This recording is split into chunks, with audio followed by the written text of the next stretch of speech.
El nuevo liderazgo. Tus virtudes y competencias puestas en juego para convertirte en un verdadero conductor. Una hora junto a tus entrenadores personales, Martín Cañeque y Daniel Martínez, para cambiar el enfoque, generar mejores relaciones y conocer todos los secretos para formar un gran equipo.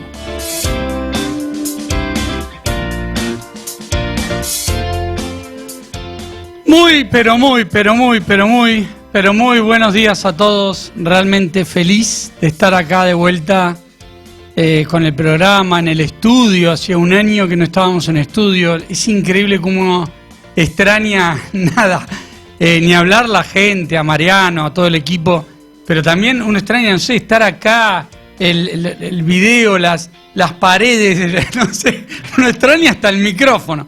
La verdad ha sido un año difícil, un año raro, un año complejo, pero muy lentamente las cosas empiezan a volver a su normalidad, a su cauce, y bueno, y con ello un año más del nuevo programa El Nuevo Liderazgo, que es este programa que hacemos hace 4 años ya con Daniel Martínez, mi socio, amigo, coconductor, con mucho placer.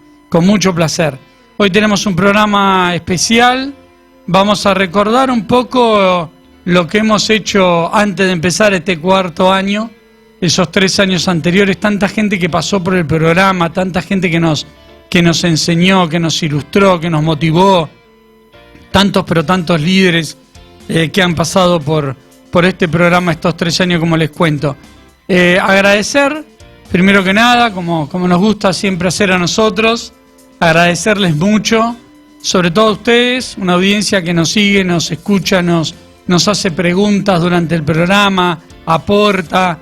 La verdad que sin ustedes no estaríamos nosotros de este otro lado, ¿no? Agradecerle muchísimo a los que hacen posible este programa, Radio LED, que nos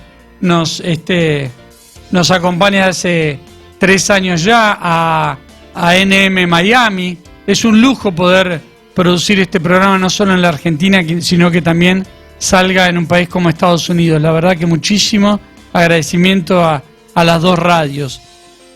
También muy agradecido con los que han sido nuestros invitados. Ahora vamos a ver un pequeño resumen que nos armó Ayelén, que nos acompaña en la producción hace mucho tiempo también. A Mariano, como siempre, nuestro enorme agradecimiento. Es nuestro operador, pero la verdad que es muchísimo más que eso en el programa. Nos inspira una confianza enorme, así que nuestro agradecimiento a él también. A los que han sido los columnistas del programa, este año tenemos varios columnistas nuevos. Vamos a tener de tecnología y negocios, como tuvimos ya el año pasado con Martín Razumov, un referente de inteligencia artificial en Estados Unidos. Vamos a sumar de finanzas, de legales.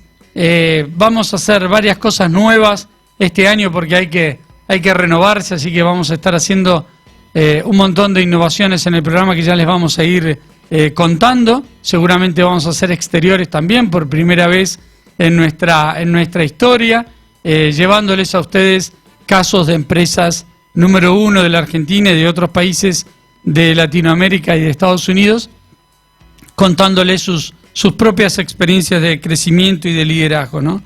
Agradecerles a todos, obviamente a Janina, que nos ayuda un montón también con las hojas de ruta, con las convocatorias, a los grandes entrevistados que tenemos acá. Sin ella no sería posible. No me quiero olvidar de nadie, anoté un montón de gente. Veo acá, la verdad que uno en este momento me ve a mí solo. Daniel está de vacaciones, probablemente salga unos minutos, pero es mucha la gente que se mueve para hacer un programa como este y les agradecemos mucho a todos. Bueno, Mariano, antes que la emoción me gane, ¿te parece si vamos al video y vemos un poquito este video que es muy cortito que nos preparó Ayelén, que muestra un poco todo lo que hemos hecho en estos 3 años, ¿no? Que ha sido enorme el trabajo. Sacamos un DVD que repartimos el año pasado entre las empresas con todas las experiencias que habíamos vivido y aprendíamos acá en la radio. La verdad, muy buen DVD que también hizo Ayelén. Así que bueno, vamos a ver un poco lo que hemos hecho en estos 3 años, si ustedes nos permiten refrescar y hacer un poquito de memoria de lo que ha sido este programa.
Increíble el video que armó Ayeleni, que muestra un poco todo lo que hemos hecho durante estos 3 años y la cantidad de gente que ha pasado por acá y que nos ha enseñado tanto, ¿no? Hemos tenido dueños, directores, gerentes de empresas, de algunas instituciones importantes también, que nos han enseñado cosas increíbles. Recuerdo, por ejemplo, cuando vino Carlos y nos contaba cómo había sido todo el operativo que había hecho la ONU en Irak en su momento, una cosa, la verdad, para los que no estamos en ese ámbito militar, es un aprendizaje enorme. Recuerdo cuando estuvo el gerente general de Rappi de México, ¿no? Y nos contaba toda esta transformación que se vive en la cuarentena con una empresa de 3.500 empleados, y cómo cambia el negocio, qué sé yo. Podría estar nombrando realmente líderes todo el día, de cosas increíbles que nos han enseñado. Y todo esto no hubiera sido posible sin el apoyo de nuestros sponsors, que ahí los vieron en la pantalla. La verdad, muy agradecido con ellos, muy agradecido con ellos. Recuerden que tenemos el voucher de Sushi Club, un almuerzo cena para 2 personas, totalmente gratis, obviamente. Así que no se olviden de mandarnos su pregunta. Hoy vamos a tener 2 entrevistadas de primerísimo nivel, ahora las voy a presentar.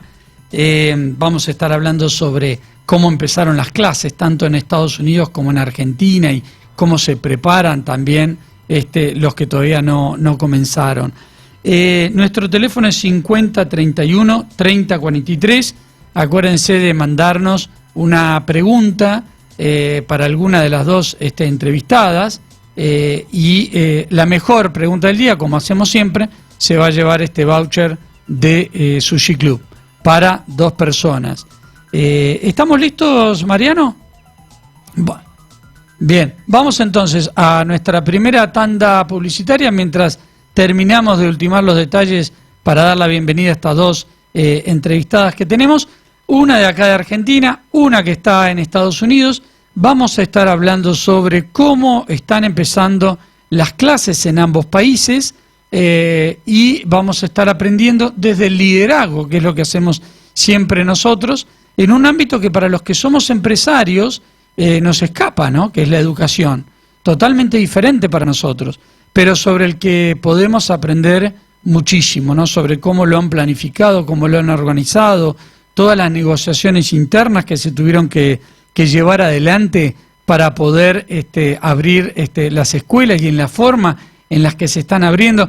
Creo que los que estamos en el ámbito empresarial podemos aprender muchísimo de lo que se ha hecho hasta ahora, muchísimo, tanto de lo que ha sido exitoso como lo que hay que seguir perfeccionando, pero la verdad tenemos mucho para aprender. Vamos a nuestra primera tanda publicitaria con nuestros auspiciantes y ya nos metemos en la primera entrevista del día de hoy. Muy bien, ahí estamos. Bueno, nuestra primera entrevistada del día de hoy es Mara Colesas. Voy a dejar que la presentación la haga ella porque tengo acá su currículum, es enorme, extenso y tengo miedo de equivocarme en algo.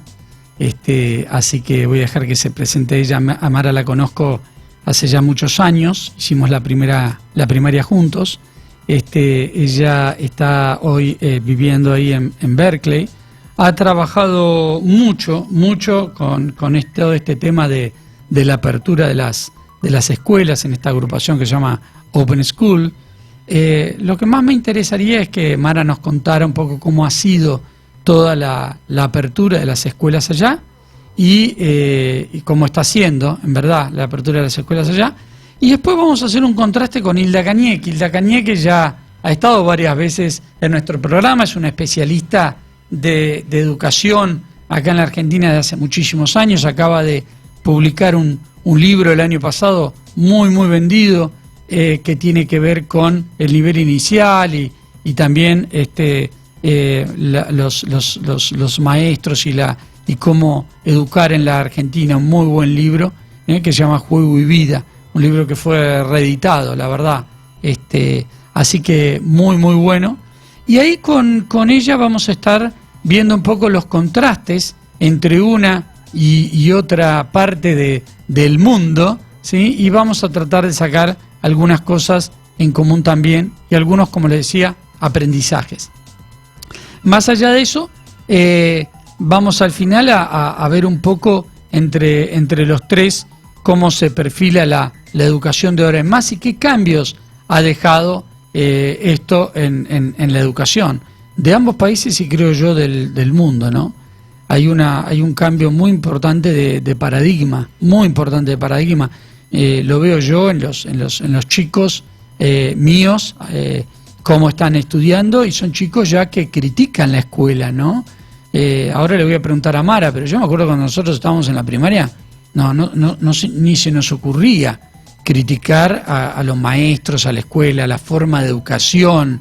En la secundaria por ahí un poquito más, pero hoy tenemos chicos secundarios que ya les dicen a los maestros: no me gusta tu clase, no me interesa, no la entiendo, o de una manera más creativa y más positiva, como siempre tratamos de inculcar nosotros, decirle a los profesores que sí quieren aprender y ver. Bueno, no me voy a extender mucho más en el tiempo porque el programa es corto, así que vamos con Mara Colesas, nuestra primera invitada del día de hoy. ¿La tenemos ahí, Mariano, Mara? Hola, Mara, ¿me escuchás? Sí, Martín, te escucho. ¿Qué tal? Buen día. Buena madrugada acá. Buena madrugada ya, ¿no? Sí, me imagino que estarás ahí encerrada en uno de los dormitorios para no despertar a los chicos ni nadie, ¿no? Sí, están esperando tomar el desayuno. Qué bueno, qué bueno. Bueno, un lujo que estés en el programa, un lujo, ¿eh? Y para nosotros toda una experiencia, porque estamos acá en el estudio, ustedes por Zoom, yo los veo ahí en el costado, van a ver en la cama que miro para el costado, bueno, ahí la veo a Yani también. Gracias, Yani, por armar todo el Zoom, ¿eh? Y ahí la veo a la señora Hilda Cañeque también esperando. Marita, me gustaría que te presentaras vos, lo vas a hacer mucho mejor que yo. Me pones en un... Bueno, Mara Colesas, o sea, la invitación viene por mi participación en el movimiento Open Schools acá en Berkeley, California, donde vivo. Yo enseño teoría política, fui estratega de la Universidad de Berkeley en el plan de equidad e inclusión, también fui consultora de Naciones Unidas y siempre estuve involucrada como voluntaria activista en la política educativa de Berkeley. Muy bien, muy bien, muy bien. Bueno, Mara, un lujo, realmente. Contanos un poco de qué se trata este movimiento para los que vivimos acá en Buenos Aires, en Argentina, y lo desconocemos, que es un movimiento muy importante. Contanos un poco qué hacen. Bueno, primero que no dije, muchísimas gracias por invitarme y por darme esta posibilidad. Placer enorme. El movimiento de Open Schools surge básicamente por un vacío, de los actores existentes de abogar por el derecho constitucional de los chicos a la educación pública. Cuando empieza la pandemia y se declara la clausura de las escuelas, dado el contexto legal y político de Estados Unidos, podemos ahondar en esto luego con otra pregunta. Cuando cambian las condiciones laborales, el sindicato de maestros locales, estatales y a nivel nacional tiene que ir a negociación. Lo que se plantea es una situación sin precedentes, porque en el pasado, cada vez que había que hacer esta negociación, los maestros y maestras seguían enseñando.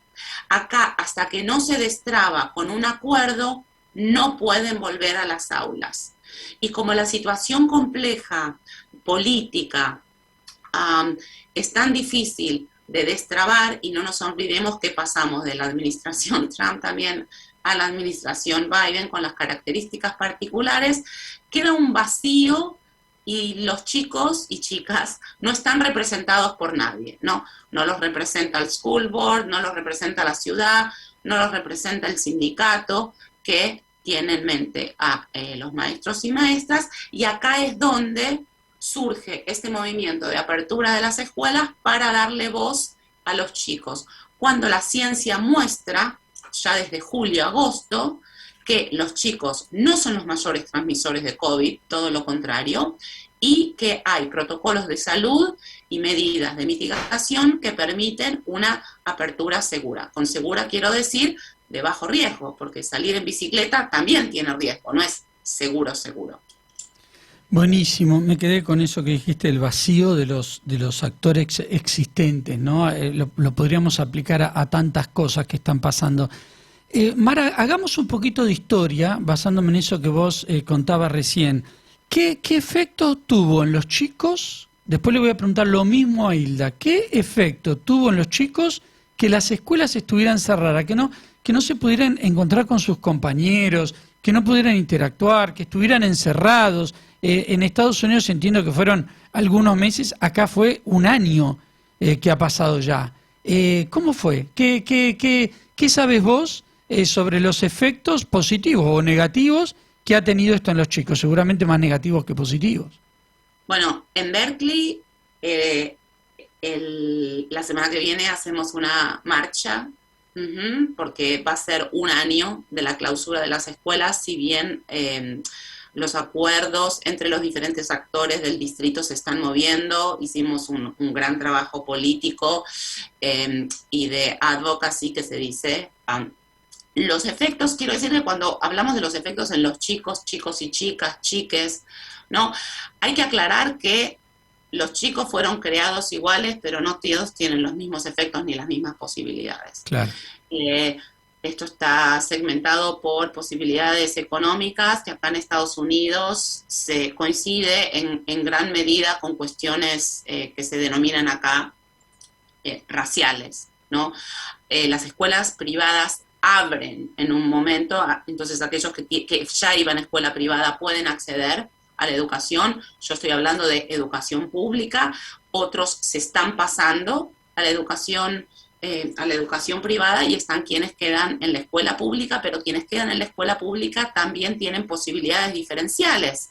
Claro. Si tienen computadoras en la casa, si tienen padres que pueden trabajar en la casa o tienen padres trabajadores esenciales que tienen que salir, si tienen seguridad de trabajo, comida, etcétera, etcétera. Pero, digamos, en ese panorama más estructural que a mí me parece fundamental señalar, yo diría que hay 3 efectos.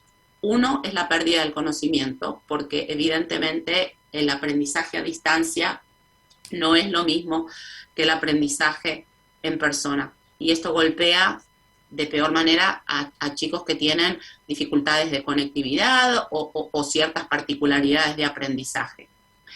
El segundo punto es el incremento de las disparidades, ¿no? Claramente, quienes más atrás están, más atrás estarán. Y estas disparidades de oportunidad y de alcance acá están muy alineadas con temas raciales, y esto se está incrementando y va a ser un gran problema, ya es un gran problema.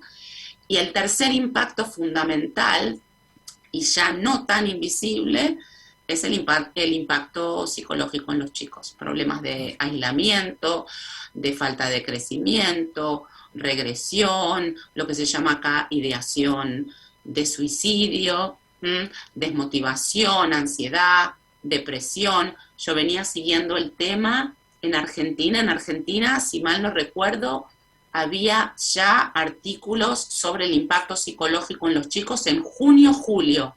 Acá se empieza a hablar de eso en diciembre, gracias a este movimiento y a las estadísticas de hospitales, que están viendo, digamos, un incremento de casos severos en no solo depresión en adolescentes e ideación de suicidio, sino también en desórdenes de comida, ¿cómo se dice? Claro. Sí, alimentarios, ¿no? Desórdenes alimenticios. Perdón. Sí, tranquila. Uno empieza a ver también muchas similitudes más allá de si uno está en Argentina, en Estados Unidos o en Estocolmo. Uno empieza a ver que los efectos en los chicos son iguales. Hace 2 o 3 meses salió una encuesta muy fuerte en la Argentina sobre el tema de la depresión en los adolescentes, y comentaba que ya el 80% de los adolescentes tiene problemas relacionados a la depresión. Contame, Mara, cuando se vuelve a las casas, ¿no? Se encierran los chicos en la casa y empiezan a hacer las clases online. Las escuelas en Estados Unidos, que uno los ve de acá como, ¿no?, el primer país del mundo, ¿estaban preparadas? Ya tenían el hábito de la clase online, los chicos en sus casas tenían su computadora, las maestras y los maestros estaban preparados para dar este tipo de clase que es muy diferente a una clase presencial. ¿Tenías ese grado de avance, de desarrollo, o las encontró como a nosotros que nos encontró desprovistos de todo? Tengo que hacer un montón de calificativos a esa pregunta. Primero, Estados Unidos es muy variado, ¿no? Es muy variado. O sea, hay una variación de recursos, y acá los distritos escolares, el tema de los recursos de las escuelas públicas está muy ligado al nivel adquisitivo de los barrios y está muy segregado. Entonces no se puede hacer una generalización tal. Te puedo hablar particular. Hay distritos que abrieron parcialmente, que han abierto y tienen las condiciones, digamos, para hacerlo. En Berkeley, no, fue toda una reconfiguración de diseño de enseñanza y de recursos, básicamente. Particularmente en Berkeley hubo una movida muy grande para proporcionar lo que se llama acá Chromebooks a los chicos y chicas que no tenían en su casa, porque hay que tener 2, 3 computadoras si los padres trabajan, ¿no?, para hacer, digamos, el aprendizaje online. Esta es una ciudad, dentro de todo, rica, que tiene recursos, y eso se pudo solucionar, pero en otras ciudades no, en otros distritos escolares. Y después están todos los protocolos de salud, ¿no?, cuando se regresa a la escuela. Pero hubo que montar todo un programa nuevo. Ni bien se cierra en marzo, te hablo particularmente de lo que pasó acá, los maestros y maestras hicieron todo lo que pudieron, un esfuerzo enormísimo, y así todo fue bastante desastroso. Perdón que no lo estoy poniendo en términos, digamos, tan altamente académicos, pero la estructura era difícil sobre la marcha estructurar un programa en el cual no se sabía para dónde se iba ni cuándo terminaba. Y luego el programa que empieza en el año lectivo, en agosto, ahí sí, es estructurado, es robusto. Igualmente no tiene las mismas horas de instrucción, ¿no? Sincrónica no tiene las mismas horas de instrucción, pero es un programa más robusto acá. Bien, perdóname que me vas a ver de vez en cuando agarrar el celular y mandar un chat, pero en verdad me comunico con el operador y con la productora. Ese es el medio que tenemos para comunicarnos. Mara, en un momento hablaste de los actores, ¿no? Bueno, recién nombraste a los maestros y las maestras. ¿Qué otros actores vos viste involucrados en esto de del regreso o no regreso a las escuelas, y ¿cuál fue el papel de ellos? Contanos un poquito esto. Me estás haciendo una pregunta muy compleja. Me estás haciendo yo te puedo mencionar los actores, No, me cuesta hacer preguntas fáciles y simples, te pido disculpas. Ya se me va a ocurrir alguna. Es una pregunta, no es la pregunta la que es compleja, pero el panorama político, claro, digamos, claro, es lo que es complejo, y claro. espero hacer justicia. En Estados Unidos tenés, por un lado, gran descentralización y grandes prerrogativas locales, pero también esto evidentemente juega a nivel estatal y nacional, sobre todo con el cambio de administración Biden, que es demócrata y que tiene un gran apoyo del sindicato de maestros. Quiero decir también que el sector de educación pública es un sector acá que está con una carencia de financiación fuertísima, y que mucho se financia a través de plata privada en las escuelas públicas a nivel local. A los maestros se les exige demasiado, y, digamos, yo siempre he apoyado el derecho laboral del sindicato. Dicho esto, fui muy crítica en todo este tiempo del papel del sindicato de maestros, no solo a nivel local, sino a nivel nacional. A nivel local, quienes están involucrados en desbloquear la apertura, fundamentalmente es el sindicato de maestros, por lo que mencioné antes, por el tema de la negociación ante un cambio de condiciones laborales.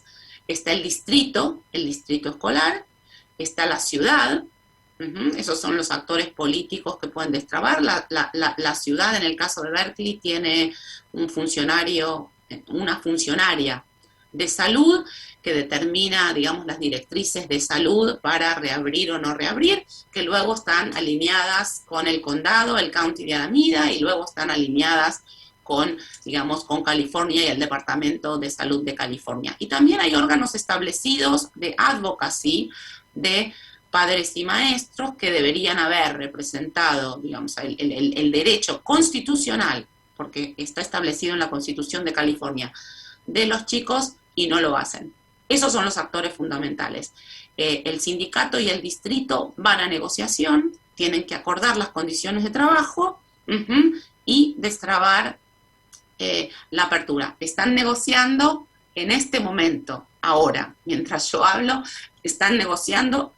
Se anunció ya una apertura, pero están negociando detalles que tienen que ver con cuánto tiempo va a abrir la escuela primaria y si abre la escuela media y secundaria. Y en gran parte esto tiene que ver con la presión política que hizo este movimiento del cual soy parte.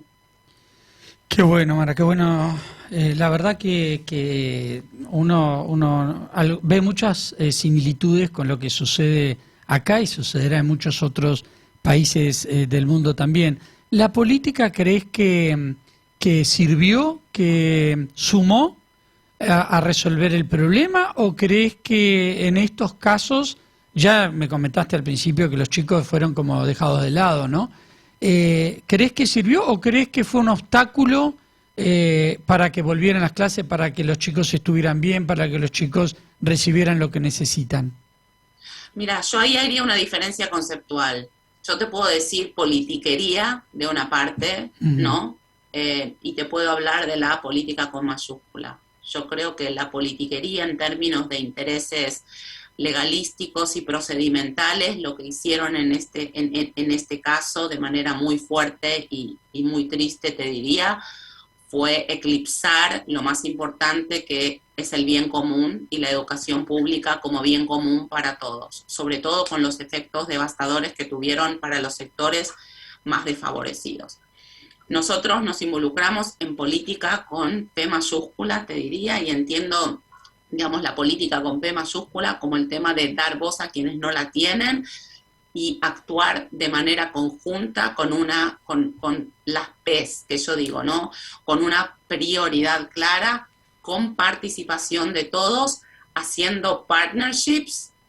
Yo estuve en contacto con el presidente del sindicato de maestros, con el alcalde, con gente del distrito, también con persuasión.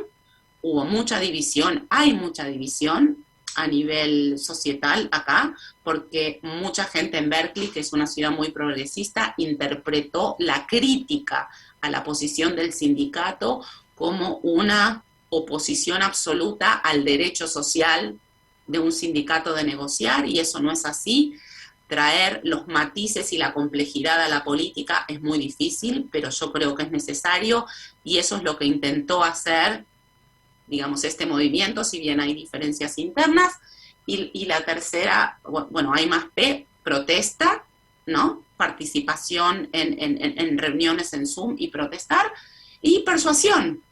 Es un trabajo de persuasión, es un trabajo de tratar de pensar desde el otro lado, expandir, digamos, tu mentalidad y ver por qué los otros actores piensan de la manera que piensan y tratar de incorporar eso en la acción política. En este sentido, la política con P mayúscula, con todas estas P que yo te mencioné, creo que ha sido fundamental, porque fue este movimiento el que empieza a acelerar básicamente la apertura. Los otros actores estuvieron callados hasta diciembre, hasta enero.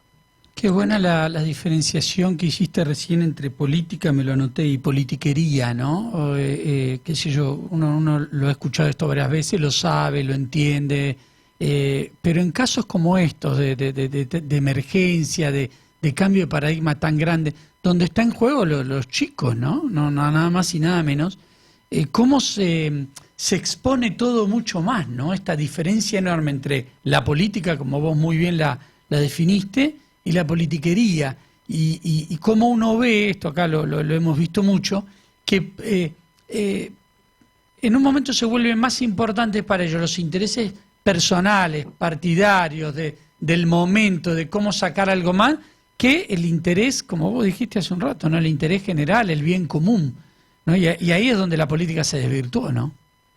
Yo quiero decir acá que esta fue una situación sin precedentes, y que las situaciones sin precedentes, digamos, brindan gran posibilidad, pero también grandes desafíos. El miedo es el miedo, y hay un cientista político, historiador, Ira Katznelson, que tiene un libro que se llama Fear Itself, ¿no? El miedo mismo. Y él lo que trabaja en ese libro, precisamente, bueno, en el tema del New Deal, es cómo cuando no podemos evaluar el riesgo, el miedo viene como primero y determinante.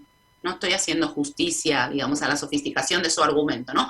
Pero el miedo se plantea como determinante y puede justificar posiciones que antes hubieran parecido injustificables. COVID lo que hace es precisamente borrar todos los parámetros conocidos de evaluación del miedo. Cuando yo entiendo, hablando, digamos, con el presidente del sindicato, que lo que está detrás, motivando, es el miedo, ¿no? Es el miedo a volver a las clases por el miedo a la seguridad física, ¿no? Y de salud de los maestros y maestras.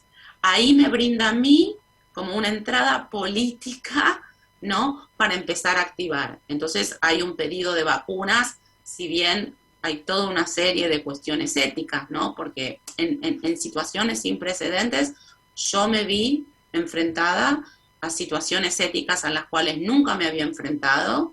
O sea, hago advocacy por vacunar a los maestros y maestras cuando la ciencia muestra que es seguro volver, pero sin las vacunas no volverían, ¿no? Y eso va en contra de trabajadores esenciales que tendrían que estar primero en línea, ¿no? Para darles las vacunas cuando las vacunas estuvieron disponibles. Y también la otra cuestión que plantea, digamos, esta crisis es, digamos, lo legal versus lo moral, porque el sindicato está en toda su legalidad de hacer este tipo de acuerdos con el distrito. Eso es legal, claro. Pero estaba en contra del derecho de los chicos a la educación pública. Muy interesante, Mara. Te hago la última pregunta y ya nos vamos a nuestra segunda tanda del día de hoy. ¿Cuál fue el rol de los padres? ¿No? Porque en todo asunto político siempre se juegan un montón de intereses, pero en el caso de los padres, estamos hablando de sus hijos, ¿no? Como interés. Estos padres que empezaron a ver que los chicos se angustiaban, se deprimían, que estaban mucho tiempo en la casa, que usaban, no sé, la Play todo el día, que no se comunicaban con los compañeritos. ¿Cómo fue allá en Estados Unidos el movimiento de los padres? Después Hilda nos va a contar acá en Argentina lo que pasó un poco. Pero ¿cómo fue allá? ¿Tomaron protagonismo? ¿Cómo los viste? En general, yo sé que es un país grande, muchos millones de habitantes, muchas ciudades distintas, muchos estratos sociales, pero en general, ¿cómo lo viste en tu visión?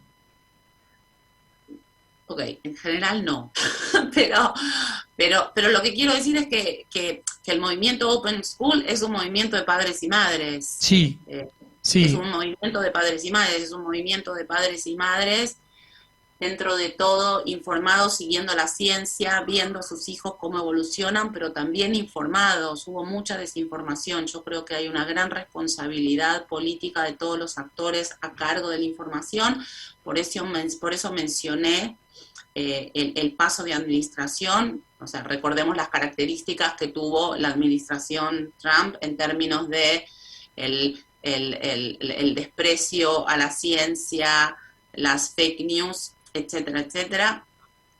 Pero creo que el rol de padres y madres que se informaron y veían a sus hijos sufrir cuando la ciencia indicó que era seguro volver. O sea, esto no sucede hasta julio, agosto, ¿no? Cuando se hubiera podido abrir, por ejemplo, en Berkeley, en octubre, de acuerdo a las directrices del Departamento de Salud del Estado de California, y el distrito no estaba listo en términos de protocolos de salud y tampoco estaba listo en términos de las negociaciones con el sindicato.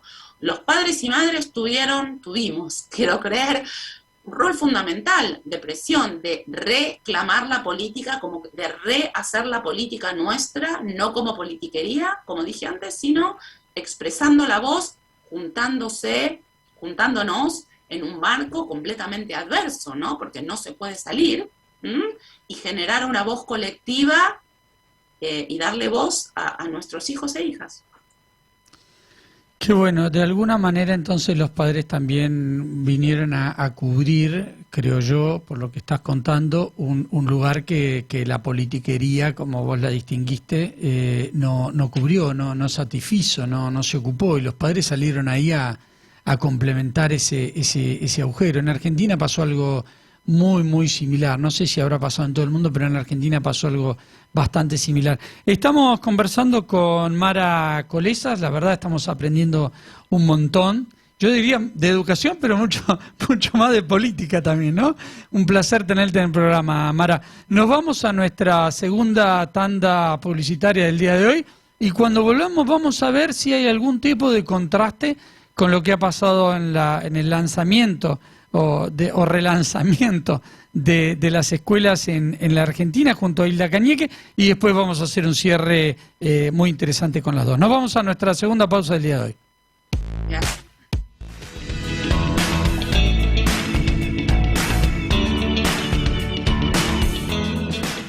Muy bien. Súper interesante este primer programa de este nuevo ciclo. Sabíamos que iba a ser así con estas dos entrevistadas de lujo que tenemos hoy.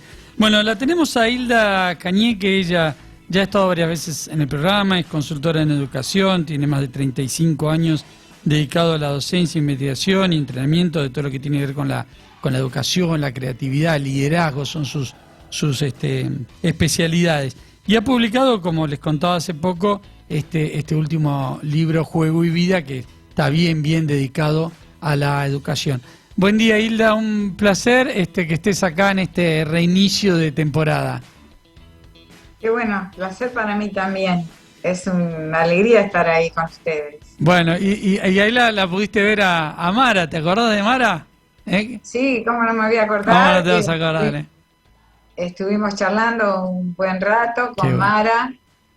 Bueno, Qué bueno. lo que dijo a mí me conmovió en algunos aspectos porque jamás hubiera pensado que aquí se esté dando algo muy similar. Muy similar. Muy similar. Llama la atención. Lo que se muestra, Martín, es una falta total de liderazgo en todos lados. Eso es lo que está pasando. Y pasó desde el comienzo. Frente a una situación tan compleja como la pandemia, a mí me empezó a llamar la atención cuando los perros aquí en mi país salieron a la calle antes que los niños. Eso ya te estaba marcando lo que iba a pasar con los niños. Y luego la demora en darse cuenta que cuando hay una situación de caos, hay dos ordenadores que son de lujo, que son el trabajo y la escuela. Y fueron totalmente dejados de lado. Claro. Pero esto es un problema de conducción, porque esto es una sabiduría ancestral, no es que están los libros que están saliendo recién.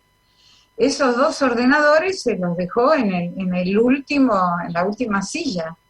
Y luego cuando los retomaron, los dos ofrecían serias dificultades para entrar en acción.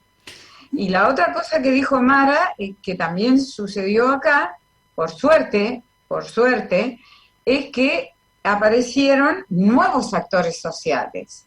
Por ejemplo, yo al comenzar la pandemia trabajé para un congreso que organizó la Municipalidad de San Martín, donde fueron 650 ludotecas. Esas tomaron el mando del juego, esas hicieron jugar a los chicos todo el tiempo en cualquier situación. Luego, hubo profesionales que se pusieron el problema en el lomo y salieron por la televisión a hablar de lo que estaba pasando. Y el gran, enorme actor social nuevo que apareció en el país fueron los padres. Los padres al principio, como también tuvieron serios problemas, estuvieron muy dormidos con lo que pasaba con los niños. Pasaron meses hasta que se dieron cuenta que era muy raro que un chico estuviera solo en una pieza 3 horas. Pero empezaron a salir las estadísticas del suicidio adolescente en el país y todo el mundo se empezó a decirlo a los padres, pero tu hijo está 3 horas en la pieza sola, llevó tiempo, pero hoy esos padres en este país están en la calle. Y aquí sin duda que fue la fuerza de presión más grande que hubo para que se abrieran las escuelas. Totalmente, totalmente. Mara hablaba, y me pareció súper interesante, es un país muy grande, Estados Unidos, lo sabemos, y con muchas diferencias. Pero ella decía, bueno, no fue lo mismo el tema de la pandemia y el trabajo online de los chicos y demás en las escuelas privadas, con más recursos y todo, que en las públicas. ¿Vos notaste acá en la Argentina que entre las privadas y las públicas hubo mucha diferencia? ¿Esos recursos de más que tenían brillaron, se hicieron notar? ¿O todo era más o menos lo mismo? Esa desorganización, esa falta de plan, ¿cómo lo viste? No, la escuela pública en el país fue muy abandonada, hicieron lo que pudieron, claro. Hicieron lo que pudieron.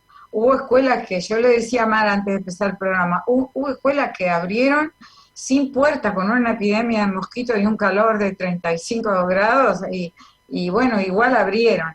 La escuela privada, que es donde yo tengo más experiencia, donde puedo hablar con un poco más de fundamento, hubo una enorme diferencia entre los conductores de las escuelas, entre los líderes de las escuelas.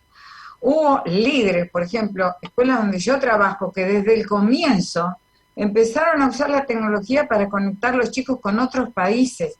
Eso le despertó un interés. Todas las semanas se conectaban con chicos de Montevideo, de Colonia, de Asunción. Eso les dio una energía enorme. Las mismas escuelas que hicieron juegos usando 45, 50 pantallas. Las escuelas que se montaron en la creatividad, el juego y la relación entre los chicos, que era lo único que necesitaban. No necesitaban aprender el teorema de Pitágoras, necesitaban que los comunicaran, que les dijeran qué les pasa.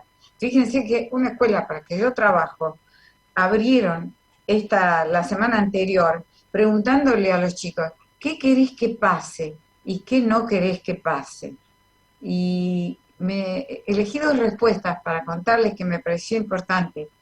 Unos cuantos chicos dijeron, no queremos que mis abuelos se mueran. Y otros chicos, en cuanto a lo que no queremos que pase. Y en cuanto a lo que queremos que pase, varios chicos dijeron, queremos escuchar el timbre de la escuela para el recreo. Y fíjense que hay escuelas privadas hoy que están con recreos de 5 minutos. Una barbaridad, una barbaridad. Los chicos están pidiendo que quieren estar sentados en los bancos, pero contarle el tema de la abuelita al otro chico, a ver si él tuvo miedo que se le muera la abuela o no. No, una barbaridad, sí. Vuelve a ser siempre un problema de liderazgo. Hubo quienes hicieron un diagnóstico, hubo quienes se preocuparon por tener una información verdadera y pertinente, hubo quienes hicieron un plan y se fijaron cómo se hacía seguimiento y control. Hoy a la escuela que te dice, vos le preguntás al de segundo si se puede comer y te dice que sí se puede comer. Y le preguntás en la misma escuela al de tercer año si se puede comer y te dice que no se puede comer. En la misma escuela los líderes están usando diferentes criterios. Para mí esto ha sido un elemento tema de liderazgo, ¿no? De liderazgo. De liderazgo entendido como lo decís vos en tus libros y lo hemos hablado tantas veces en el programa, como esta disposición, este servicio que da el líder a los demás, esta predisposición que tiene para el bien común, decía Mara también hace un rato, ¿no? Visto el liderazgo como eso, ¿no? Como un líder que quiere hacer el bien, que quiere hacer el bien a los demás, que quiere el bien de los demás. Esto es lo que claramente falló. A mí me pasó, y le habrá pasado a muchos padres, que la semana anterior a volver a clases nos juntamos con varios padres de escuelas privadas y yo vivo en provincia, me imagino que en capital no sé si habrá sido muy diferente, y no sabíamos ni cómo empezábamos, y los chicos iban a la tarde, qué tenían que llevar. Empezaron las clases y los chicos no sabían qué tenían que llevar a la escuela. Yo les di un cuaderno y una virome, le dije, bueno, mirá, qué sé yo, escriban acá. Y los chicos comentaban esto que vos decís, ¿no? Que lo que ellos querían, que era relacionarse, vincularse, ver a los compañeros, jugar a la pelota, con esas canchas enormes que tienen, qué sé yo, no, había sido clase de biología con 5 minutos de recreo. Los chicos no sabían decir ni de qué se había tratado la clase, no les había interesado. Creo que esto mostró claramente algo que venimos viendo ya. A mí, yo soy de la generación de Mara y me acuerdo de la película esta de Wall, ¿no? De Pink Floyd, donde ya claramente mostraba que la educación no tenía nada que ver con lo que se necesitaba. Te hago una última pregunta, Hilda, antes de hacer un cierre con las dos. Como psicóloga, como educadora, como persona especialista en la educación y los chicos, ¿qué trastornos trajo? Ya hablamos de toda la parte de depresión de los chicos, los temas de los suicidios. ¿Qué secuela nos va a dejar esto? Bueno, si siguen así, sin tenerlo en cuenta, cada vez esto va a ser peor, porque fíjate, por ejemplo, si uno pone, algunas mañanas que salgo a caminar enfrente del Palais de Glace, hay 3 tipos que cuidan perros, que llevan sus perros al monumento y juegan los 50 perros. Y cada vez que juegan, un cuidador hace jugar a los 40, termina ese jugador y empieza a los 40, de vuelta con el otro cuidador. Y ahí no hay, después le dan un premio que le dan agua y le dan comida. Ya lo vi varias veces el juego. Si esos perros pueden llegar a hacer eso, ¿por qué no atienden que los chicos necesitan eso y lo pueden llegar a hacer hasta mejor que los perros? Entonces, este es el problema, no se está entendiendo, no se está haciendo un buen diagnóstico. Y creo que a partir de eso, Mara tiene razón, las cosas difieren mucho de acuerdo al segmento en el que están esa familia. Pero dentro del segmento, lo que yo agregaría acá, es que dentro del segmento, por ejemplo, de las escuelas privadas, hay algunas que respondieron muy bien. Yo vi escuelas que me mandaban las comunicaciones, o que mandaron por las redes las comunicaciones, donde hace un mes que están, o más de un mes, preparando a los padres. Y hubo escuelas que les avisaron al segundo o al tercer día. Por eso también está determinando, como Mara dijo, acá está pasando lo mismo, hay un cambio fenomenal de los padres cambiando a los chicos de escuela. Y la otra cosa que quería tomar también que dijo Mara fue, ¿por qué aparecieron estos nuevos actores sociales? Porque los líderes, como vos decías, a que le encomendamos el servicio, no funcionaron. Claro que sí, claro que sí. Claro que sí, súper interesante. Bueno, voy a hacerles la pregunta ganadora del público que acá me la acaban de mandar. Es para las dos, a ver qué opinan. No es fácil, no es simple, pero bueno, ya Mara se acostumbró a nuestro estilo de programa. Dice, Josefina de Córdoba, ¿cómo se resuelve ahora la brecha que se aumentó entre los que tienen y los que no? Bueno, un tema que se ve que prendió del inicio del programa, que Mara contaba tan claramente, ¿no? Las escuelas privadas, las escuelas con recursos, los padres que tienen recursos, bueno, rápidamente pudieron ir a comprar la notebook, que en Argentina no fue tan fácil porque hubo meses en donde vos querías ir a comprar la notebook, la notebook no estaba, o era malísima, o lo que fuera, pero hoy por suerte estamos al día con eso. Pero más allá de eso, ¿cómo hacemos ahora para esa brecha que siempre estuvo, y que es tan negativa, por otro lado que es tan negativa, ¿cómo hacemos para revertirla? ¿Querés empezar vos, Mara? Yo sé que no es una pregunta fácil. No, yo creo que esa es la pregunta Del millón. la pregunta del millón. Como Claro. yo señalé antes, acá hay un crecimiento de las disparidades y las disparidades coinciden mucho con racialización y raza de grupos, y eso es un gran tema que precedía obviamente a la pandemia, y no por casualidad son los grupos también más golpeados. A mí me inspira, hoy justo hubiera sido el cumpleaños de mi papá, que fue también un líder de sindicato, fue el presidente del Centro de Estudiantes de Ingeniería, y que siempre luchó por la educación pública y por los sectores más desaventajados, ¿no? Eso me inspira. Y en ese sentido, y él como ingeniero trabajó, digamos, en construcción de viviendas para los más desavantajados. Yo creo que acá, y eso inspira en términos de que la política, bueno, cómo se resuelve la economía y la fortaleza de lo público, no lo voy a responder en 30 segundos, pero sí, en términos de política educativa, el objetivo tiene que ser universal. El objetivo tiene que ser universal, que todos tengan acceso a una estructura de oportunidades, pero lo importante es que las estrategias tienen que ser diferenciadas. Cada grupo está situado de manera diferente y que hay que abordar esa situacionalidad particular con los recursos que puedan proporcionar las oportunidades que ese lugar en la estructura tiene para que todos puedan acceder a la educación pública. Hilda, Bueno, respondiéndole a Josefina, que se ganó el premio de la cena en Sushi Club. yo creo que si hay algo que nos enseñó esta pandemia fue que el valor dinero va a tener que dejar el primer lugar.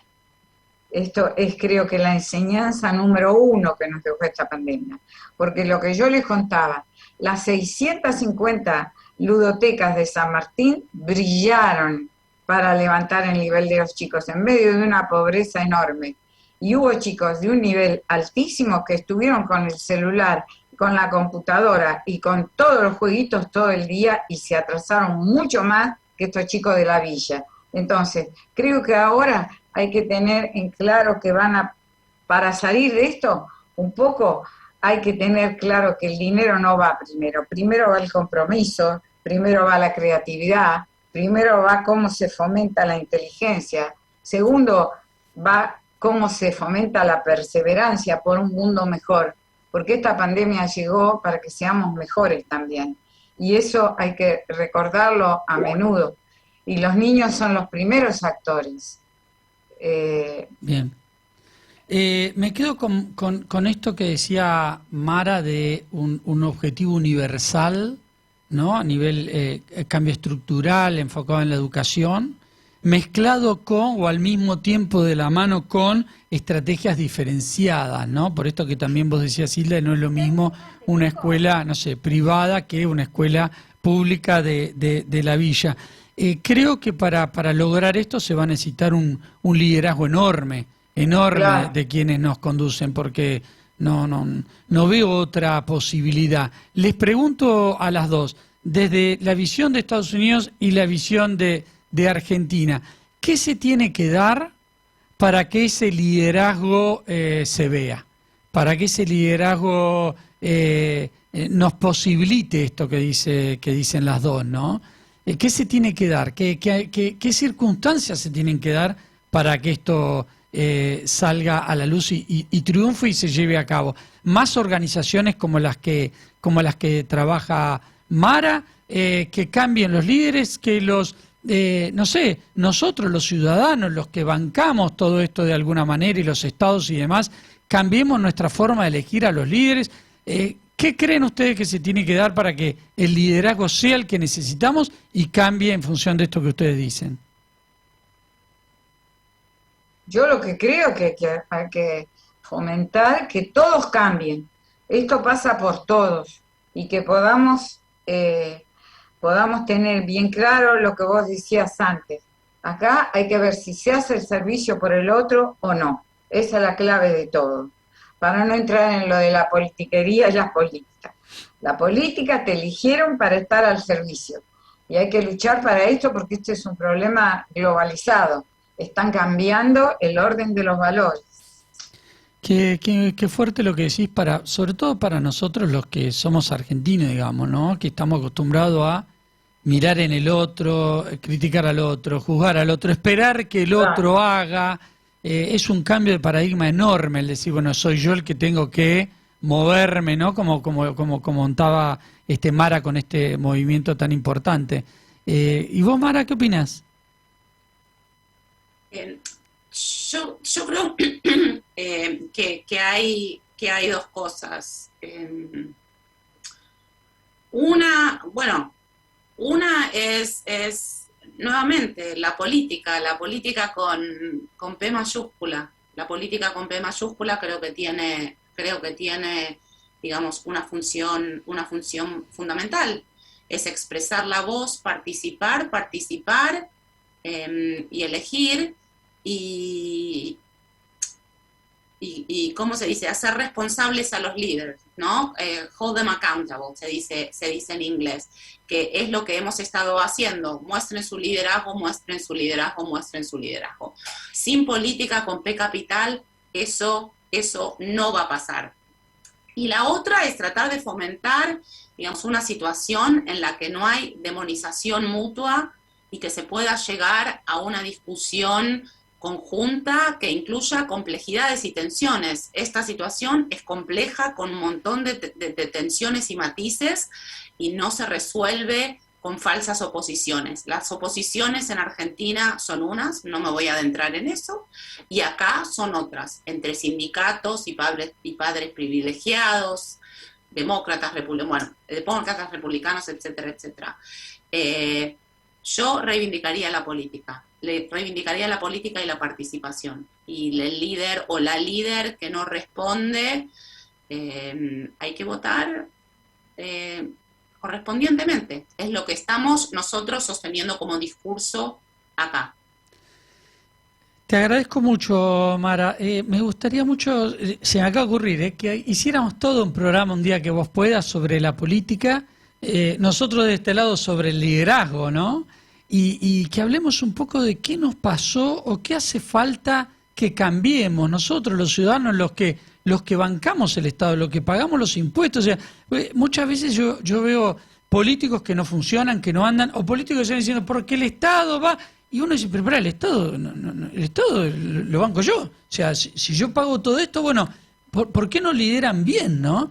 es una pregunta que muchos nos hacemos y cada vez más en muchas partes del mundo. Vamos a hacer, si vos querés, durante el año algún programita dedicado a la política, que yo creo que los que estamos en el rubro empresarial, que entendemos de política, pero algo muy diferente es la política que se vive en las organizaciones, nos va a venir muy bien para aprender. Bueno, se nos fue el programa. Sí, ¿querés decir algo? Decilo, no te lo quedes, decilo. No, lo que quiero decir es que, o sea, la respuesta obviamente es compleja, pero lo que podemos empezar a pensar es cuál es la lente y cuál es el horizonte en el cual encuadramos esa pregunta. Nosotros hemos tenido discusiones, digamos, en privado, y yo tiendo a mirar la estructura, el sentido común, la cultura política, ¿no? Cuando a veces nosotros miramos nuestro campo, nuestro ámbito reducido, nos estamos perdiendo, digamos, de tener una visión más holística. Es lo que yo hablaba antes de expandir la mentalidad, ¿no? Ponerse en el lugar del otro u otra y ver qué pasa de ahí. No quiere decir que esté de acuerdo, pero quiere decir que lo veo de ese lado y tal vez me enriquece. Solo eso quiero decir. Seguro que sí, seguro que sí. Bueno, agradecerles muchísimo a las dos, Mara Colesa, Silda Cañé, que la verdad que hemos aprendido un montón con ustedes el día de hoy. Hemos comenzado nuestra 4ª temporada de este programa que hacemos con tanto amor, con tanto cariño y con el mayor profesionalismo posible con Daniel Martínez. Les mando un cariño grande a las dos. Josefina, ya le vamos a estar mandando el voucher de Sushi Club. Y a todos ustedes, muchísimas, pero muchísimas gracias por estar un año más con nosotros. Muy buen fin de semana para todos y realmente de corazón, muchísimas, muchísimas gracias.